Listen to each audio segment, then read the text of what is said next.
action-packed games, exciting matches, and intense plays. Idagdag na natin ang mga pinakabagong balita sa mundo ng sports.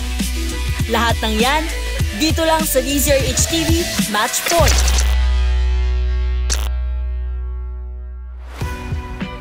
Welcome to DZRH TV Match Point.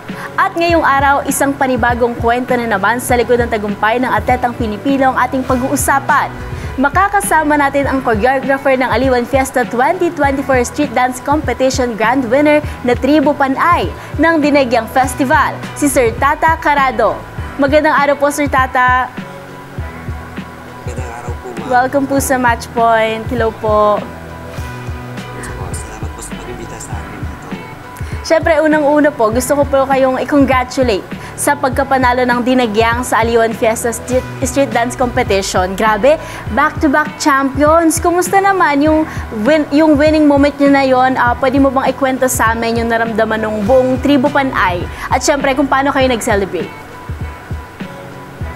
Actually, tuwing awarding, hindi ako nagpapakita, hindi ako nag-attend kasi mas nakaka-tension yung weakness ko. Pero sa performance namin, halos lahat ginawa naman ng mga bata and halos lahat sila nag-expect na manalo talaga, but may mga konting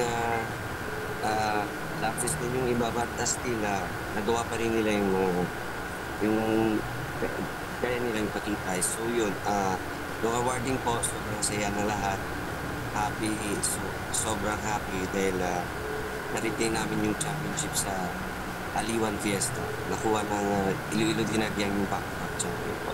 Yes. Pero sir, nabanggit nyo nga po, wala kayo sa awarding, wala kayo last nung nakaraang awarding. Nasaan po ba kayo nun? Nasa likod ako actually ng stage? city. Okay. Nakakit ako ng stage for the first time kasi binuhat ako ng partner ko na musical director ko mismo na si Sir GP. So, inakyat niya ako ng stage dahil yun. Nung inawardan na. Pinagdaanan namin at saka mga katanungan ng mga tao na kung kaya ko ba ipanalo yung tribo. Yun na mas happy yung lahat dahil na-prove namin na kaya namin ipanalo yung tribo. Pero sir, kayo rin ba yung same choreographer last year sa 2023 na Aliwan Fiesta?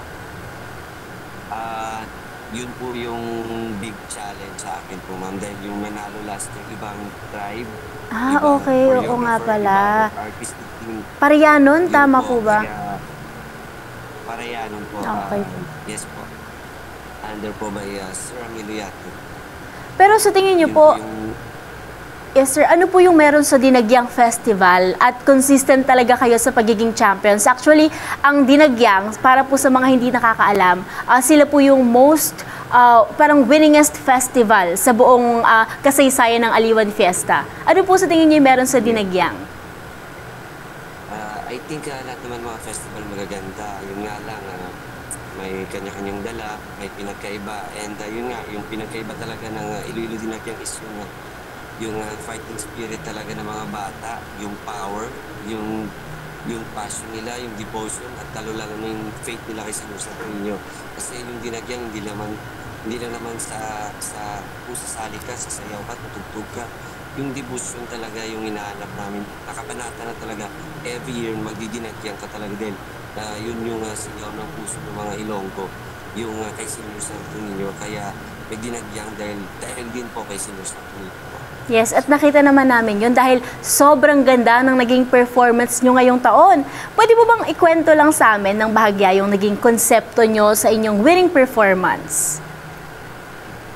Regarding po, team and concept po, 15th century, 1565, Jose Miguel de Legazpi did the Spanish expedition with the Agustinian priest. Napadpad sila ng Cebu that time and lack of food, na pilitan si Miguel de Legazpi na utusan yung mga kawan niya kasama yung mga Agustinian priest. Sa tulong po ng Niño, nag-guide sa kanila, yun po talaga yung sentro at nagbigay sa kanila ng daan na matugtun yung isang isla na iba pa yung pangalan noon. And that time, nakita nila kung gaano ka-abundant yung lupa, yung isla na yun. Sa land, sa sea, maraming mga pagkain, yun yung hinahanap nila, and natuto nila through kay Senior Santo Niño, and binalikan nila si Miguel de Legazpi, at saka ni-report nila na sa islang yon maraming pagkain. Kaya tinawag nila na Panhay and Isla, which means pan, food or bread, hay, which means there. May pagkain doon sa isla na yun. Kaya tinawag na Panay yung isla ng Panay.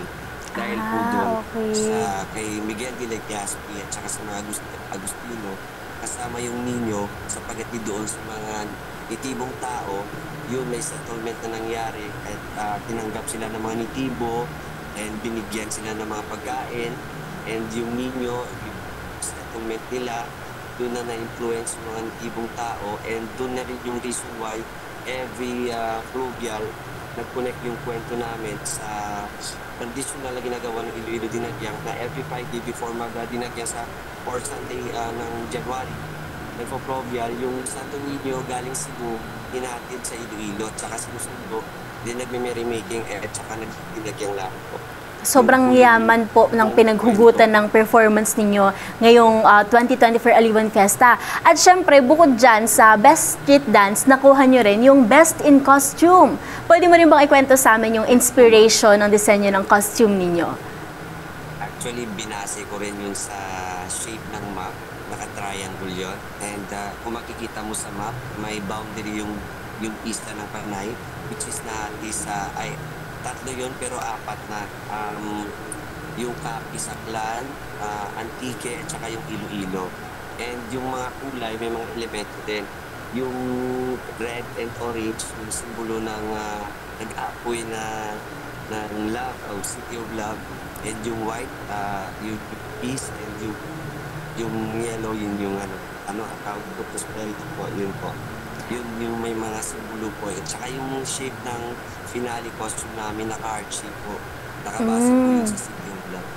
Actually, isa po yan sa sa mga paborito ko sa street dance talaga. Last year na Aliwan hanggang ngayon, yun talaga, street dance competition talaga inaabangan ko. Kasi hindi lang yung mismong performance. Grabe din yung scenery na makikita mo, yung props. Hindi na siya basta props. Grabe, sobrang lalaki ng props. Actually, 3 days before nung mismong competition proper, nakapag-ikot-ikot ako. Then nakita ko talaga yung sa Dinagyang. Then kaya nakuha kami ng ilang clips. Kung makikita nyo dito sa screen niyo, ilang clips din yung nakuha namin. Doon pa lang sa pagbuo nila ng props, grabe. Sobrang massive, sobrang creative nung pagkakabuo ba nung Tribo Panay sa kanilang mga props. And syempre, sir, kayo, bukod sa steps nila, may involvement din kayo syempre doon sa kanilang props. Yes po, ma'am. Actually, ako po talaga gumagawa ng sketch. And nililay-out ng maayos ng mga artist ko kasi mas linya nila yung pag-uwit. Magaling sila. Ako magaling lang ako gumawa ng mga suggestion, ganito, ganyan. Peg ba, gano'n? Design, but sa pag-drawing, sila na po bahala. Sila na nag-i-enhance din, nagsasuggest na mas maganda pag ganito. Pero yung buong props and sets na pinagawa ko po, ino-incorporate ko po talaga dun sa story ng konsepto namin. Hindi lang po yung props na para may tignan lang na may kulay na malaki. Props po talaga na kumukonekta sa kwento at saka disenyo na kung anong senaryo meron kami. Yun po yung basihan po ng lahat. Doon pa rin po sa kwento ng storya at saka sa choreography na kabasa ko. Pati yung elemento ng kulay, ano ba magmamatch sa ganitong senaryo, at saka yung disenyo ng mga sets, yung element ng levels, at saka yung coordination ng formation, lahat po yun. No-incorporate ko po talaga yung base sa movement na rin po nila. Totoo naman, at kaya nga maraming nakakita nun at maraming humanga dun sa naging performance ng Tribo Panay. Siyempre ngayon mapunta naman tayo sa usapin ng street dance bilang isang sport. Para po sa mga hindi nakakaalam, ang street dance ay isang uri ng dance sport. Kaya yung mga ganitong klase ng competition ay makikita rin sa athletics associations. Gaya na lang ng UAAP, yan taon-taon yan, merong mga street dance competition sa UAAP, ginaganap yan dyan. At syempre, yung street dancing, kinakailangan ng matinding physical activities at coordination. Sir Tata, paano mo hinahanda yung team mo o yung dancers mo para dito? Yun po, dumadaan po kami sa mahabang proseso. Kailangan po talaga ng matinding dance class. Ano ba yung tawag na kailangan maintindihan nila, yung unity, yung dedication, yung disiplina mismo, at saka yung no reason why bakit sumali sila, anong purpose nila sa tribo, and kailangan talaga ng workshop. Bakit pa kailangan ganito, ganyan, na in-implement yung disiplina at saka yung respeto sa bawat isa, para po yung lahat ng saloobin, tsaka hindi lang po talaga kasi yung magaling sila sumayaw, dapat yung utak nila, yung puso nila, nandun din sa tribo dapat po. Masasabi ba natin na ito yung physical o mental conditioning na ginagawa mo sa mga dancer? Yes po, ma'am. Yes po, ma'am. Kasi yung mga dancer ko ngayon, selected po hindi lang po sila lahat ng galing sa akin. Yung iba, may mga pinanggaling ng ibang tribo at saka ibang estilo yung at proseso din yung napagdaanan nila sa mga ibang artist, choreographer dito sa Iloilo. So may mga kanya-kanya po kami diskarte. Yung sa akin kasi, more ako sa motivation, pag-motivate sa kanila, yung puso at utak talaga nila, yun yung talagang pinupukaw ko dahil sa skill nila sa sayaw, andyan na yan, magagaling na sila lahat. Yun lang yung yung kailangan makuha ko sa kanila, yung sumama sila sa yung pinupunto ko, malaman nila kung anong purpose talaga ng pagsali sa dinagyang, hindi lang sa sayaw, kundi dapat alam din nila yung reason why bakit part sila ng tribo. Sir, dyan sa mga nabanggit mong kailangan gawin, kailangan ihanda bago sumabak dun sa mismong competition, ano ba sa tingin mo yung pinakamahirap na part dyan? Yun po, nasabi ko na, kasi mahirap talaga mag-please, lalo na yung iba yung kinalakihan ng isang dancer. Yung ngayon na siya sumali sa iyo, pero tumagal sila sa ibang choreographer, ganun. Kaya hindi talaga maiwasan ano sila sa isip nila na ano ba to, okay ba to? Adjustment kumbaga. Okay rin ba siya, ganun. So yun, bali, sinasay ko na lahat yun.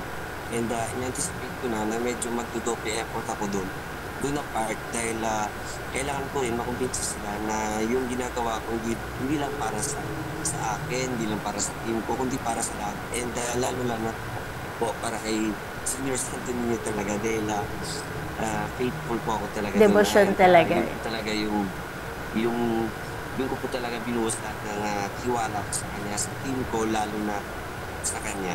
Doon po, ma'am. Doon po ako nahirapan sa gather sa kanila na makuha ko sila na mangikisa.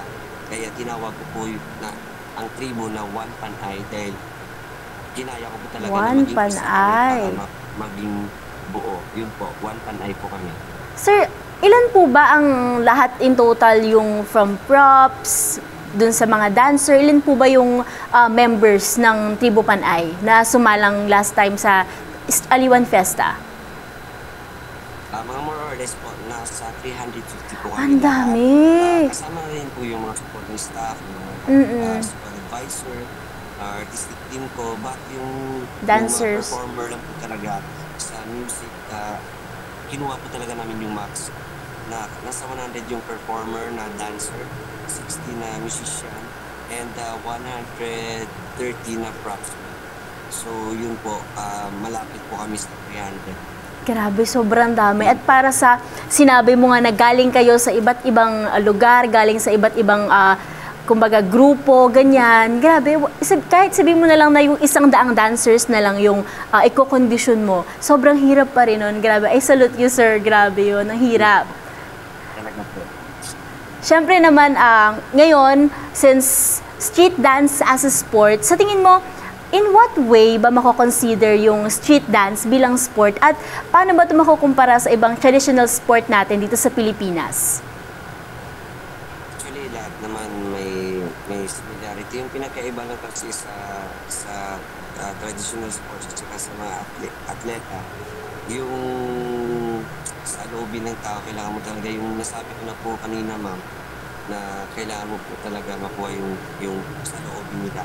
Kasi yung pinaka mahalaga at saka yung pinaka-importante naman sa lahat yung preparation po. Yes. Yung preparation talaga. Umabot po kami ng lagpas 3 buwan na pag-training sa kanila bago po maisa yung lahat dahil marami po mga nagdaan sa amin na medyo nagka-trouble, nagka-problema sa tribo bago ko po na-convince lahat na at napaintindi lahat na hindi kailangan ganyan, hindi kailangan ganito, kailangan po talaga ng unity, kailangan po talaga ng proper discipline at saka yung proseso na kailangan sundin sa training, yun yung po dapat yung mas manibabaw sa lahat. At saka yung dapat may ano sa lahat, may connection, hindi yung team kami pero magkaiba yung pananaw sa isa't isa. Yes. Kaya yun po ma'am, yun po yung pinagkaiba. Yung ano talaga, yung puso at saka isip ng dancer. At saka sir, At tawag dito, traditional sports po sa Yes. atleta ng mga ano po. sa ibang sport, di ba? Kasi kukunin ko na rin yung sinabi mo kanina na 100 nga ulit na member na dancer dun sa mismong tribo ninyo.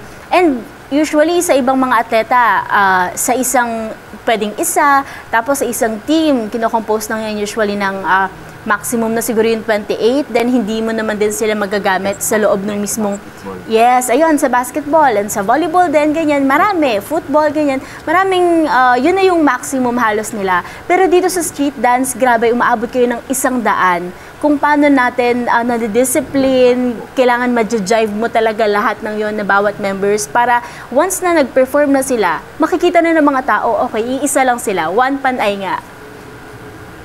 Yes po. Yes po, yun po talaga.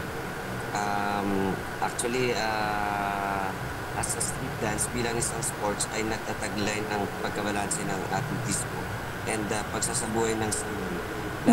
Nangangailangan ng lakas ng katawan, agilidad at katalinuhan. Ito ay may pagkakatulad ng tradisyonal ng mga sports sa aspeto at struktura ng kompetisyon, intensity ng pagsasanay at pagpaunlad ng kasanayan. Ngunit ito ay special na nagbibigay din ng individualidad at pagbabago ng koreografiya na nag-uugnay sa street dance bilang isang dinematikong at ekspresibong disiplina sa palakasan na kumikilala sa iba't ibang manunood sa mundo. Siyempre sir, niya nabanggit nyo na ang street dance, pinaghalo siyang sport at syempre nakikita rin siya lalo, gaya na sa mga napag-usapan natin kanina, na isang form of art. At bilang choreographer, paano mo ba nababalanse yung artistic at athletic side nito? For example na lang sa Tribu Panay. Yun po, ayoko po kasi na may na left behind. Kaya mahirap talaga mag-monitor sa kanila sa sobrang dami nila. Minsan hindi mo na napamalayan na mayroon ng tampuhan na kahit nasa harap ng practice hindi mo nakikita, but behind the scene, doon mo na lang malalaman sa mga GC na may nagkakaproblema. Yun po, nagiging fair po ako sa lahat and ayoko po na may special treatment sa kanila. Kahit na may mas malapit sa akin at saka may baguhan lang, yung pinapakita ko po talaga yung patas lang. At saka yung proper training nila na kung ano yung hirap ng isa, yung din yung hirap ng lahat. Kasi pag may isa tayong pinapaboran, yung iba, lumalayo nung sa loob dahil masasabi nila na hindi tayo patas. At saka yun po, kailangan po talaga tayo maging matapang sa mga desisyon natin para ma-prove din natin sa kanila na walang ma-left behind at lahat po talaga ay mahalaga sa team. Yun po, yun yung pinapaintindi ko talaga sa kanila para maging one team po kami, maging one panay po talaga yung team. Yes. Sir, sa mga senior niyo po na yan, no, parang nare-realize ko lang na kung paano ba nagiging mas sport din ang street dance. Kasi parang yung mental toughness, yun bang chemistry, and also yung discipline din within the team. Na hindi lang actually sa team, kundi bawat miyembro, bawat mananayaw nyo, kailangan nagtataglay siya nung ganong, kumbaga parang sport siya, deep inside. Ganun ba, sir? Yes.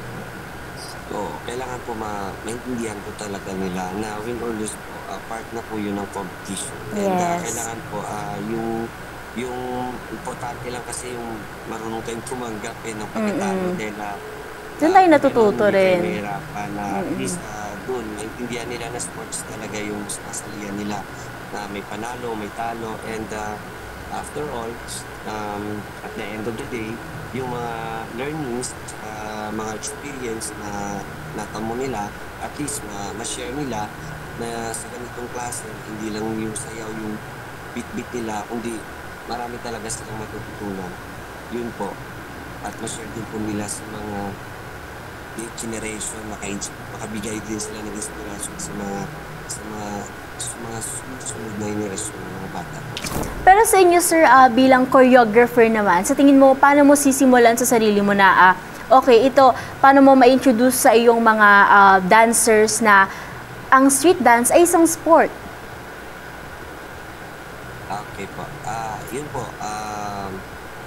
Sports po talaga siya dahil every competition naman, nasabi ko na rin po na may panalo, may talo. Ang kailangan lang po talaga yung maintindihan nila yung mga bagay-bagay na pag may natatalo, may nananalo. Pag may panalo, may natatalo. Dahil ang learnings po, doon pa lang, panalo ng lahat. And kailangan po talaga natin tanggap yung pagkapanalo at saka pagkatalo dahil win or lose naman, may natutunan tayo. May napupulot tayong aral and may bibigay tayong magandang experience na sa uli na kaya natin ipagmalaki sa sarili natin at sa mga future na magiging anak natin o magiging apo natin na sa ganitong pamaraan na sports meron tayong natutunan sa pagkapanalo at saka sa pagkatalo. Yun po yung pag-ano ko sa sports, sa street dance. Yes po. Ito naman, sa tingin niyo po ba anong klaseng impact yung nabibigay or mabibigay pa ng Aliwan Fiesta sa pagkakakilanlan ng street dance dito sa Pilipinas? Based po sa experience ko, way back 2003, isa lang po ako sa mga dancer noon and kasali na po ako doon, first Aliwan 2003. Sa Aliwan? Okay. So,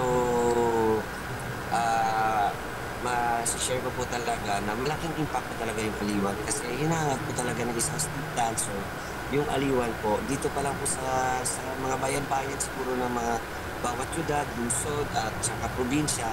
Yung iba, grabing effort na talaga yung ginagawa nila para pag sakaling sila manalo, sila yung present ng bayan nila sa Aliwan. Kaya po, doon pa lang, malaking factor po talaga yung Aliwan kasi hinahangad po talaga ng lahat na makapagsayaw po dyan sa Grand Arena ng Aliwan Fiesta.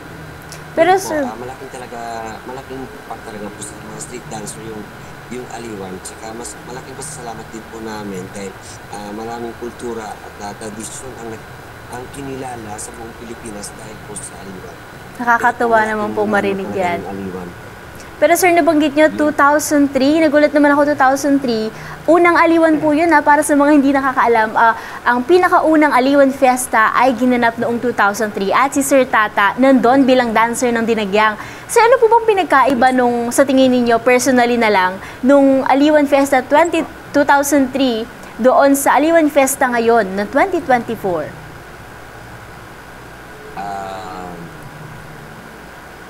Ang daming pinagbago kasi ilang generation na yung nagdaan eh. Totoo, 2 dekada. Yung pag-upgrade ng lahat, iba eh. Doon kasi nung time na sumasayaw pa lang ako, iba rin kasi yung atake ng Dinagyang eh. Hindi mo na talaga mawawala yung energetic na sayaw, tsaka yung yung devotion nila kay Nino. Yun lang, ang dahil din po sa nabibudep na yung panahon, yung iba, mas may hinahanap pa at mas may gusto pong makita. Totoo naman. naman. Po siguro yung bagay at saka yung factor na nagbago sa ngayon po, sa previous po ng mga Aliwan. Kasi Mas tumitindi. talaga yung Dinagyang nung time namin. Ngayon, kasama na yung props, visual, ang pagbalanse ng istorya, movement, ang energy ng mga bata. And maraming factor talaga yung nag-improve ngayong taon compared nung mga previous na sumasayaw ko lang ako. Yun po yung kumbaga mas naging competitive na ang mga festival every time nasasabak sila sa Aliwan Fiesta. Kahit nga po yung ibang province po, sa hindi inaasahan, sobrang laki ng improvement nila. Kaya mahirap din sa ngayong taon na masabi namin na kami yung mananalo dahil nakita naman natin yung ibang contingent. Pressure din, totoo naman. Ano na po, halos na medyo okay na lahat, marunong na, as in matatapang na lumalaban sa dinagyang at saka kahit anong entry ng Aliwan. Magaling na po lahat. Sir Tata, bago tayo tuluyang magpaalam, alam ko masyado pang maaga, pero meron ba kayong any plans na nakalatag for next year's Aliwan? At ano bang dapat naming abangan sa dinagyang? For now, iniisip ko yan muna yung mga opportunity na pumapasok sa table. Yung focus ko muna dito, more focus pa sa pasalamat. Dahil hindi naman po nabuo yung team namin kung hindi sa mga nagbigay suporta sa table, sa mayor po namin, sa IAFI, sa AYAFA, yung Ilonggo Festival Association, and sa mga nagbigay ng tulong, mga nag-sponsor sa tribe. Doon po yung muna yung focus ko. Iniimbitahan ko sila sa 12 na sana makumpleto yung team and yung mga sumusuporta sa tribo. And yung plan po for next dinagyang, meron naman po. Pero for now, part muna po ako. Kasi lahat, excited na for dinagyang 2025. But for now, kailangan ko muna ng bakasyon, kailangan ko muna relax. And Yes. yung plano, susunod lang naman po yan. And nakaplano na naman, but set aside muna, kailangan ko muna pahinga, and yun po. And maybe the next day, doon mag-focus lang po tayo kung ano yung magandang gawin next dinagyang po. Siyempre, masyado pang maaga para magplano. Ang gagawin mo na mag-celebrate kasi parang wala pang isang buwan ata, diba? Yes, tama naman yun. Deserve naman ng buong Tribo Panay at ng Dinagyang Festival naman na namnamin muna yung pagkapanalo nila. Kahit, grabe, nakaka-move on ba kayo? 2 taon na kayong sunod na panalo. Yun po, big challenge po talaga po sa amin yun na ma-retain yung championship kasi ibang tribe yung nag-champion last year. And ngayon kami naman, yun po, yung mga katanungan kung kaya ko bang ipanalo. Malaking victory na po yun.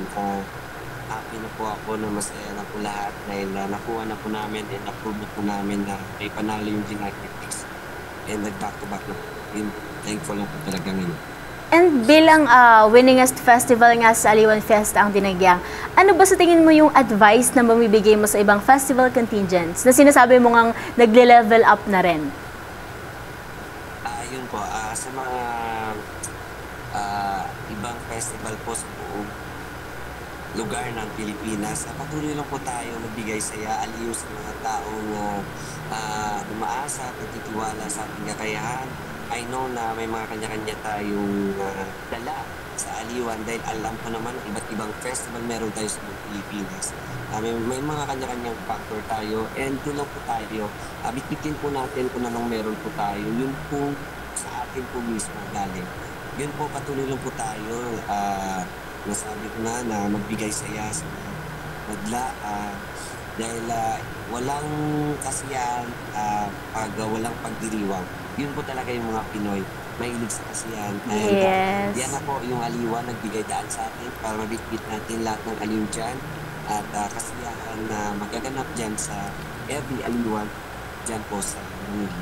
So yun po, ma'am. That's beautiful, Sir Tata. For sure, may mga ibang festival na na-inspire na marinig yan mula sa inyo. Huli na lang, meron ka bang gustong pasalamatan or mensahe mo na lang din sa buong Tribo Panay? Yes po.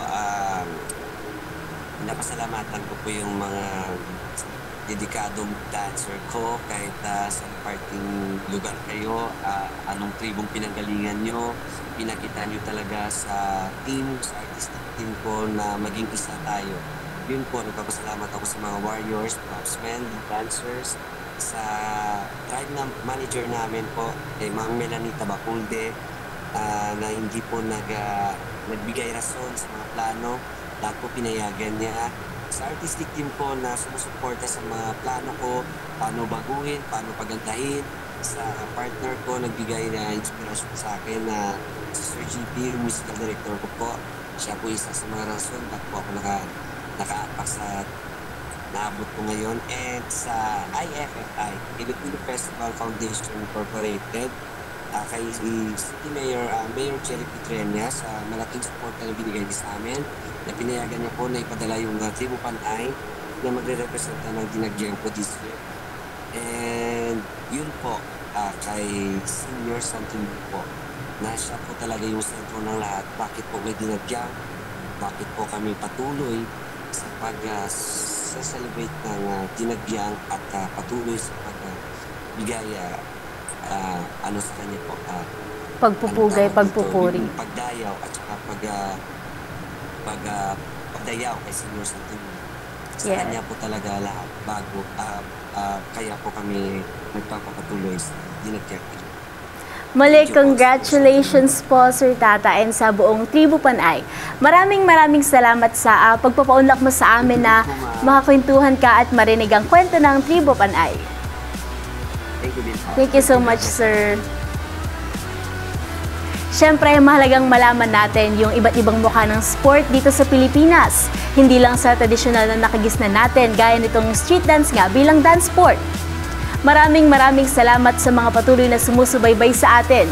Ako po ang inyong host, Millie Borja, at magkita-kita tayong muli sa susunod na episode at samahan niyo muli kaming pasukin ang mundo ng sport dito sa DZRH TV Match Point.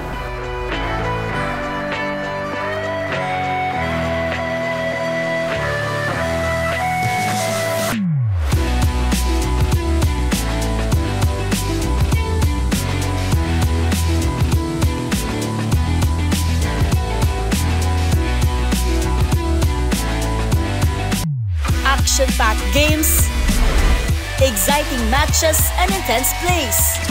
Idagdag na natin ang mga pinakabagong balita sa mundo ng sports. Lahat ng yan, dito lang sa DZRH TV Match Point.